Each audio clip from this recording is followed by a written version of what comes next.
Richard Milhous Nixon was the President of the United States from January 20, 1969 until he resigned on August 9, 1974, the first and only president to do so. Nixon took office after the passage of Lyndon Johnson's Great Society programs and did not make a major effort to repeal them, though he did advocate a new federalism program that would devolve powers to state and local governments.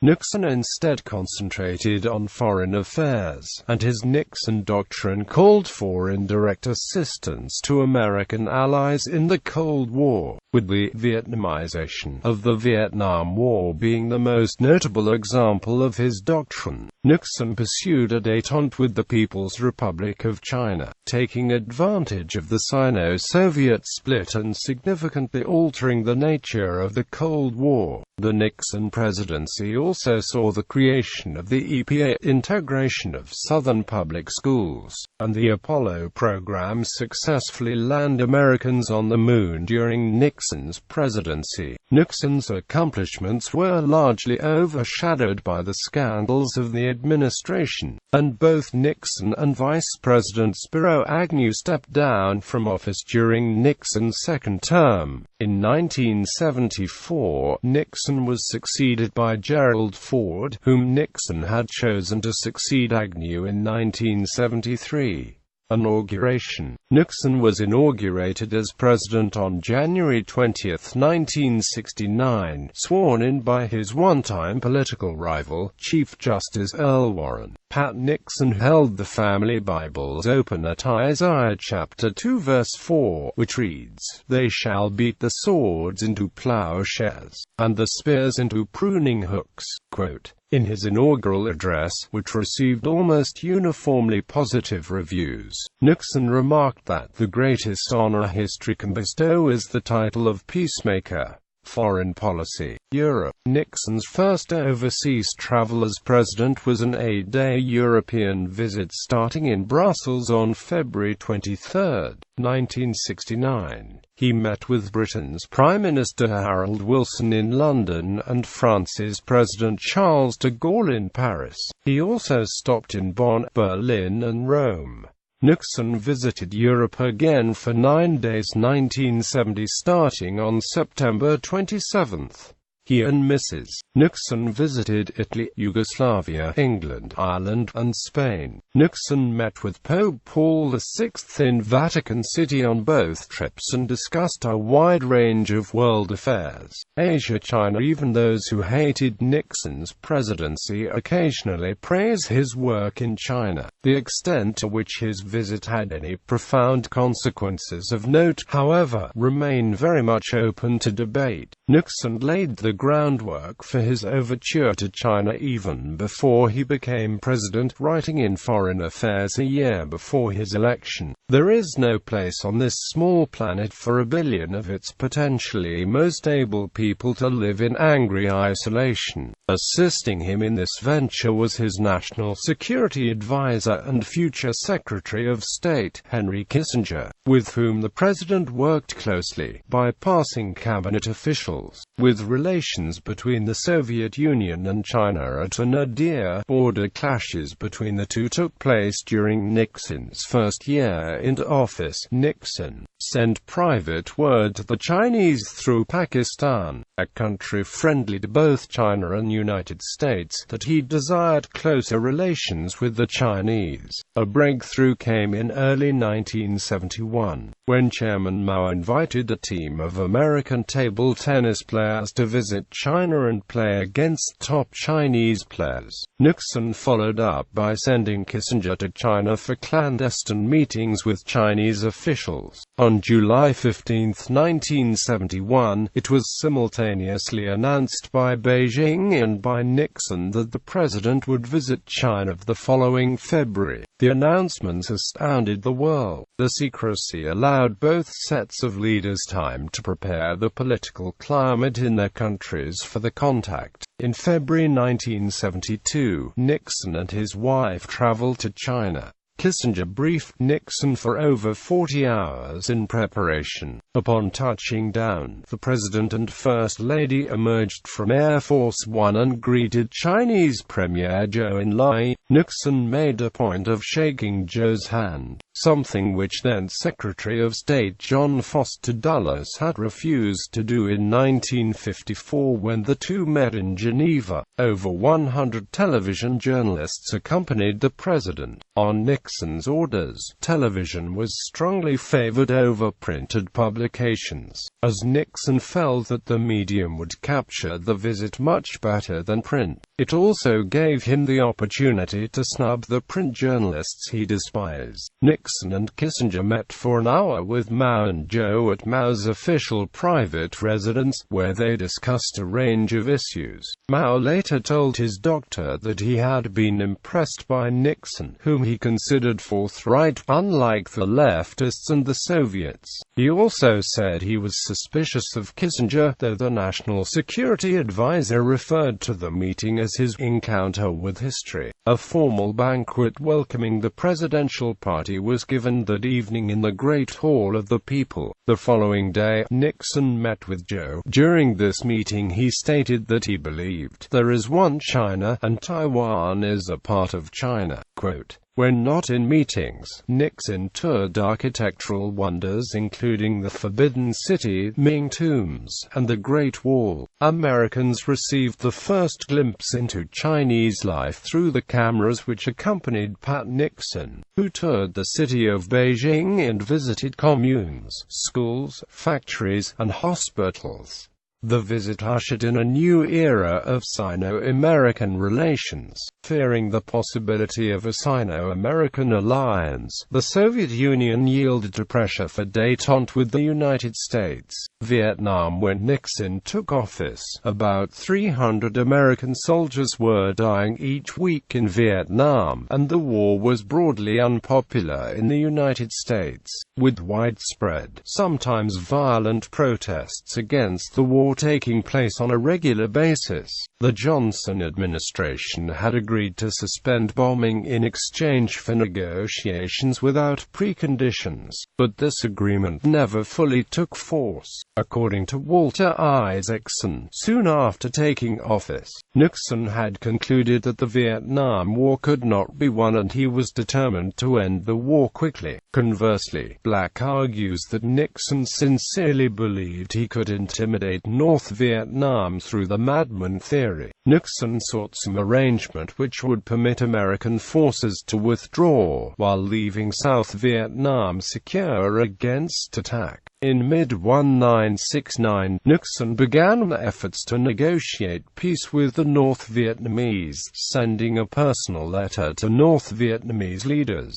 and peace talks began in Paris.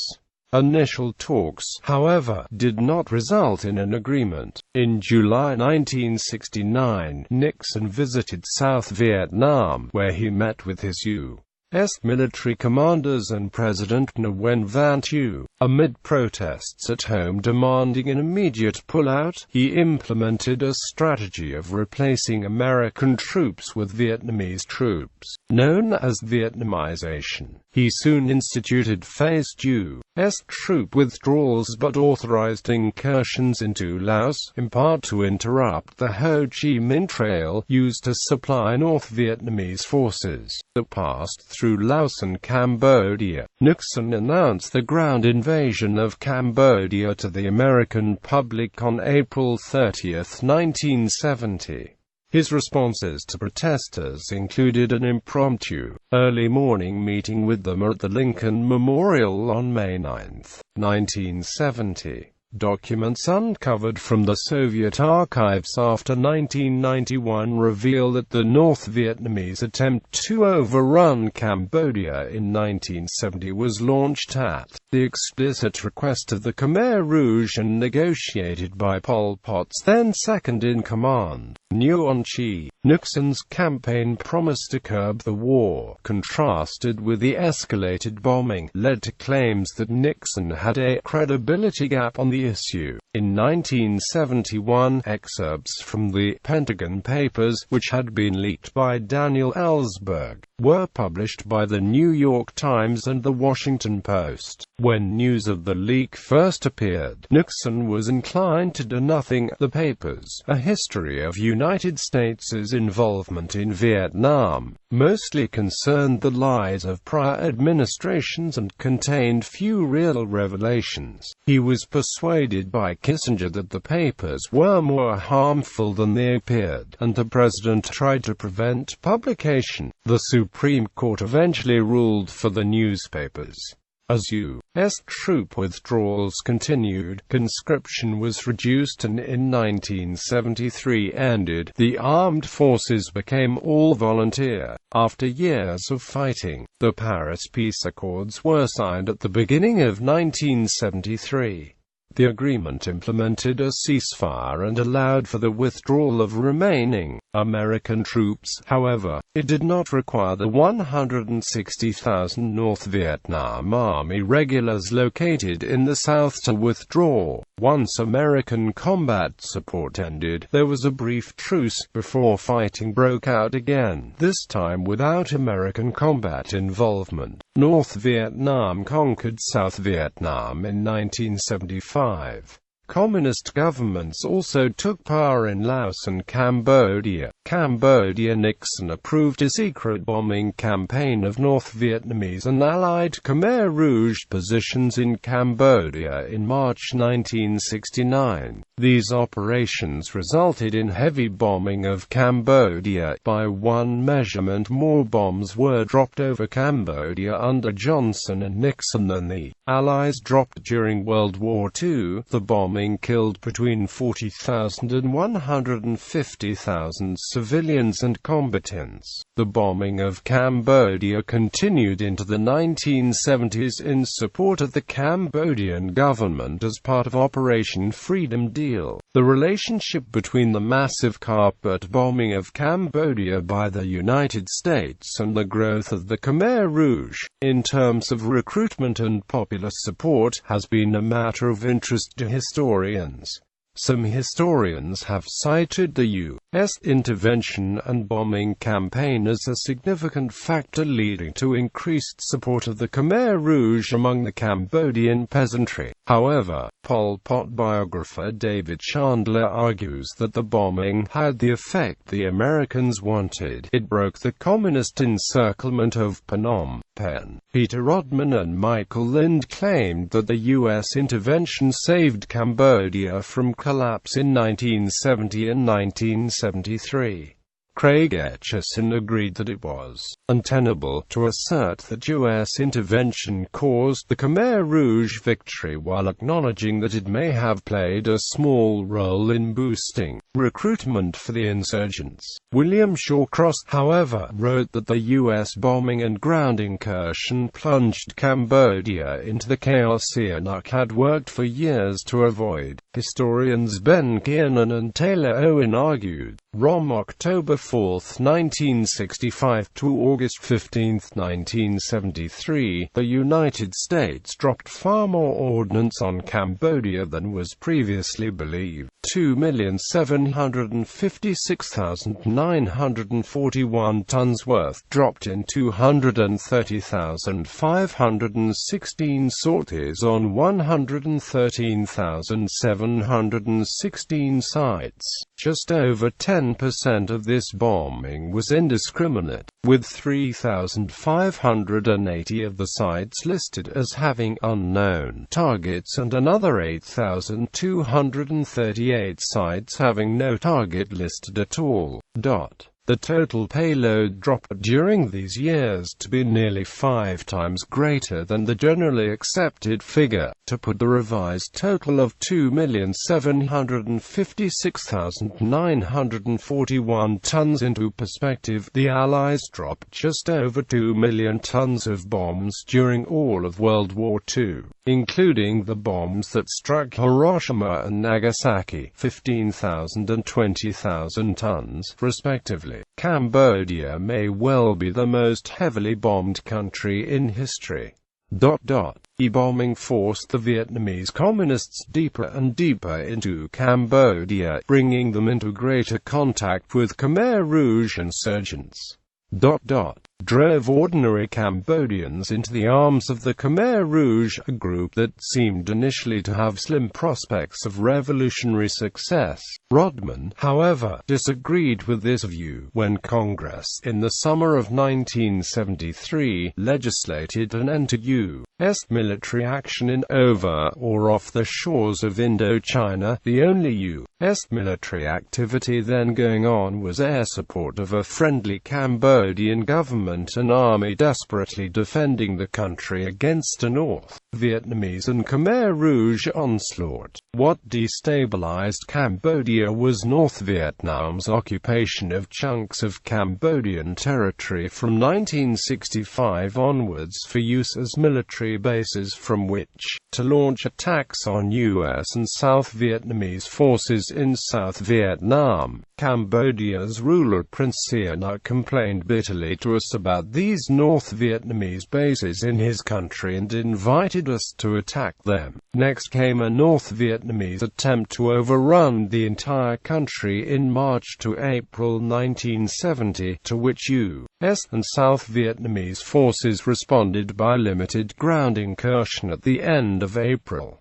The outcome in Indochina was not foreordained. Congress had the last word, however, between 1973 and 1975. The Vietnamese intervention in Cambodia, launched at the request of the Khmer Rouge, has also been cited as a major factor in their eventual victory, including by Shawcross. Vietnam later admitted that it played a decisive role in the seizure of power. China armed and trained the Khmer Rouge during the Civil War and continued to aid them years afterward. It has also been argued that U.S. bombing was decisive in delaying a Khmer Rouge victory. Latin America. Cuba. Nixon had been a firm supporter of Kennedy in the 1961 Bay of Pigs invasion and 1962 Cuban Missile Crisis. On taking office he stepped up covert operations against Cuba and its president, Fidel Castro. He maintained close relations with the Cuban-American exile community through his friend, Bebe Rebozo, who often suggested ways of irritating Castro. These activities concerned the Soviets and Cubans, who feared Nixon might attack Cuba in violation of the understanding between Kennedy and Khrushchev which had ended the missile crisis. In August 1970, the Soviets asked Nixon to reaffirm the agreement. Despite his hard line against Castro, Nixon agreed. The process, which began in secret but quickly leaked, had not been completed when the U.S. deduced that the Soviets were expanding the base at the Cuban port of Cienfuegos in October 1970.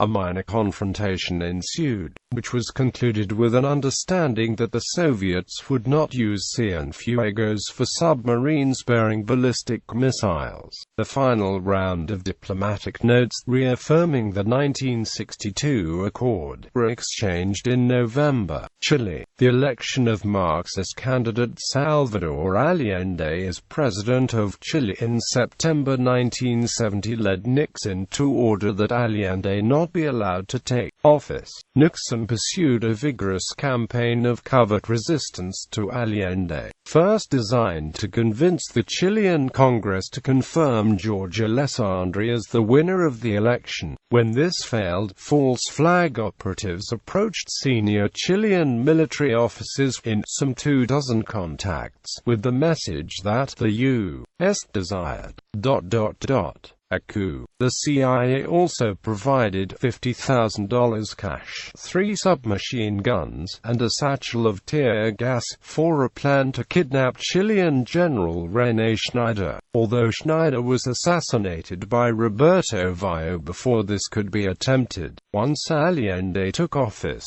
extensive covert efforts continued with U.S.-funded black propaganda placed in El Mercurio, strikes organized against Allende, and funding for Allende opponents. When El Mercurio requested significant funds for covert support in September 1971, in a rare example of presidential micromanagement of a covert operation, Nixon personally authorized the $700,000, and more if necessary, in covert funds to El Mercurio. The Chilean Chamber of Deputies accused Allende of providing support to armed groups, torture, illegal arrests, muzzling the press, confiscating private property, and not allowing people to leave the country. General Augusto Pinochet overthrew Allende in a violent coup d'état on September 11, 1973, after being refused direct American aid.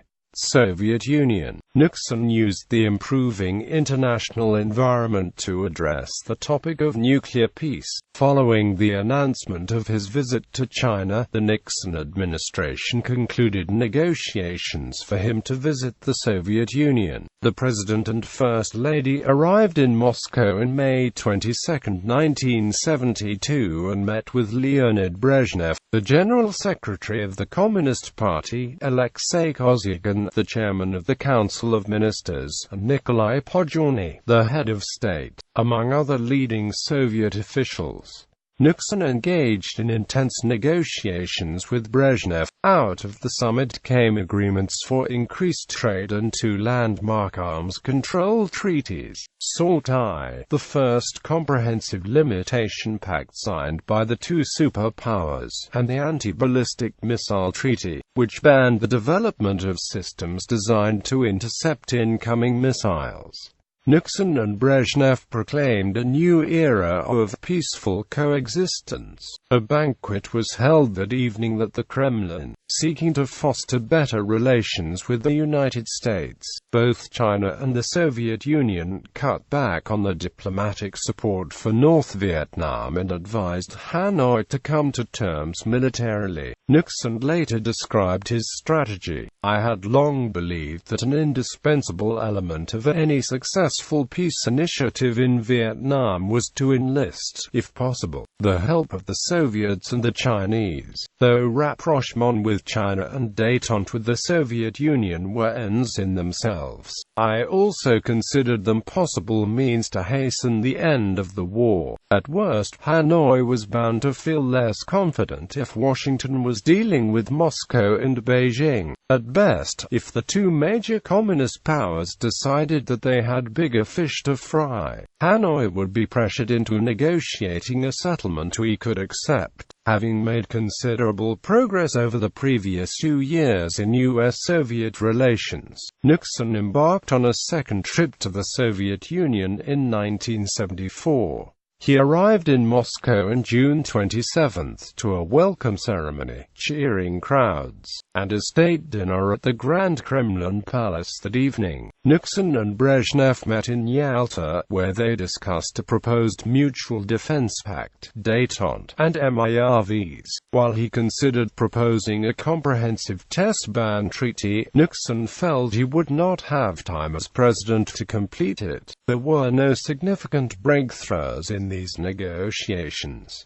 Middle East as part of the Nixon Doctrine that the U.S. would avoid direct combat assistance to allies where possible, instead giving them assistance to defend themselves. The U.S. greatly increased arms sales to the Middle East, particularly Israel, Iran and Saudi Arabia, during the Nixon administration. The Nixon administration strongly supported Israel, an American ally in the Middle East, but the support was not unconditional. Nixon believed that Israel should make peace with its Arab neighbors and that the United States should encourage it. The president believed that, except during the Suez Crisis, the U.S. had failed to intervene with Israel, and should use the leverage of the large U.S. military aid to Israel to urge the parties to the negotiating table. However, the Arab-Israeli conflict was not a major focus of Nixon's attention during his first term. For one thing, he felt that no matter what he did, American Jews would oppose his re-election. When an Arab coalition led by Egypt and Syria attacked in October 1973, beginning the Yom Kippur War, Israel suffered initial losses. The U.S. took no action for several days, until Nixon ordered an airlift to Israel, taking personal responsibility for any response by Arab nations. Nixon cut through into departmental squabbles and bureaucracy to initiate an airlift of American arms. By the time the U.S. and Soviet Union negotiated a truce, Israel had penetrated deep into enemy territory. A long-term effect was the movement of Egypt away from the Soviets toward the U.S. But Israel's victory came at the cost to the U.S. of the 1973 oil crisis. The members of OPEC decided to raise oil prices in response to the American support of Israel. After Nixon chose to go off the gold standard, foreign countries increased their currency reserves in anticipation of currency fluctuation, which caused deflation of the dollar and other world currencies. Since oil was paid for in dollars, OPEC was receiving less value for the product. They cut production and announced price hikes as well as an embargo targeted against the United States and the Netherlands, specifically blaming U.S. support for Israel in the Yom Kippur War for the actions. The embargo caused gasoline shortages and rationing in the United States in late 1973, and was eventually ended by the oil-producing nations as peace took hold. Kissinger played a major role in the settlement, and was also able to re-establish U.S. relations with Egypt for the first time since 1967. Nixon made one of his final international visits as president there in June 1974.